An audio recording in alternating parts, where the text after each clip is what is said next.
अस्सलामुअलैकुम। जी नाज़रीन, आप देख रहे हैं बाब इमाम टीवी। और बाब इमाम टीवी पर आज एक अहले सुन्नत की किताब से एक रवायत आपके सामने पेश करने जा रहा हूँ, जो नहायत ही अजीब रवायत है, जिसमें यह मिलता है कि एक शख्स हबशी कौम से होगा जो काबा को पामाल करेगा और उससे कीमती ख़जाना निकालेगा।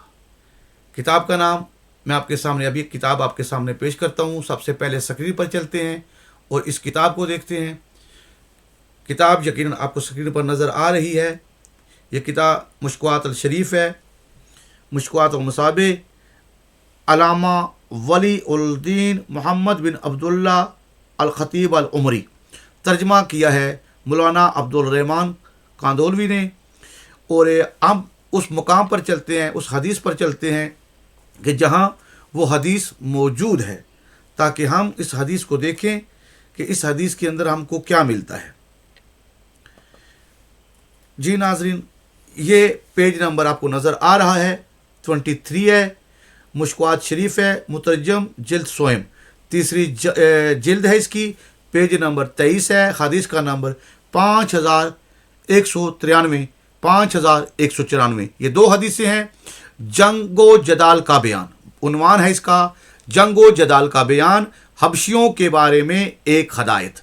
यकीनन ये नाज़रीन स्क्रीन पर आपको नज़र आ रहा है। हज़रत अब्दुल्ला बिन उमर कहते हैं कि रसूलुल्लाह सल्लल्लाहु अलैहि वसल्लम ने फरमाया है कि तुम हबशियों को छोड़ दो और इनसे किसी किस्म का तारज़ न करो जब तक कि वो तुमसे कुछ न कहें और तुमसे तारज़ न करें, इसलिए कि आइंदा ज़माने में काबा का ख़जाना एक हबशी ही निकालेगा जिसकी पिंडलियाँ छोटी छोटी होंगी। सुनन इब्ने दाऊद के अंदर भी यही हदीस मौजूद है। अब नीचे वाली हदीस को देखें, हदीस नंबर 5194।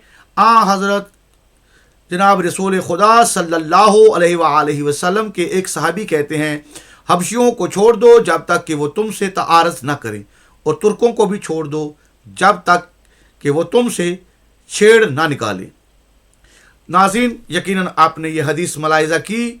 इस हदीस के अंदर ये बयान हुआ है कि अब्दुल्ला बिन उमर कहते हैं कि रसूल खुदा सल्लल्लाहु अलैहि वसल्लम से मैंने सुना है कि वो फरमा रहे थे कि हबशियों के साथ छेड़छाड़ न करना, और आखिरी ज़माने में ये क्या करेंगे, ये लोग काबा पर हमला करेंगे, काबा को गिराएंगे, और उसके बाद ये काबा के अंदर जो पोशीदा ख़जाना है उसको निकालेंगे।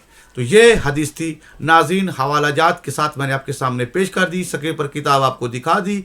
लिहाजा मज़ीद तहकीक करने के लिए भाई मज़ीद भी आप तहकीक कर सकते हैं। यही हदीस बाकी बहुत सी कुतुब के अंदर भी मौजूद है।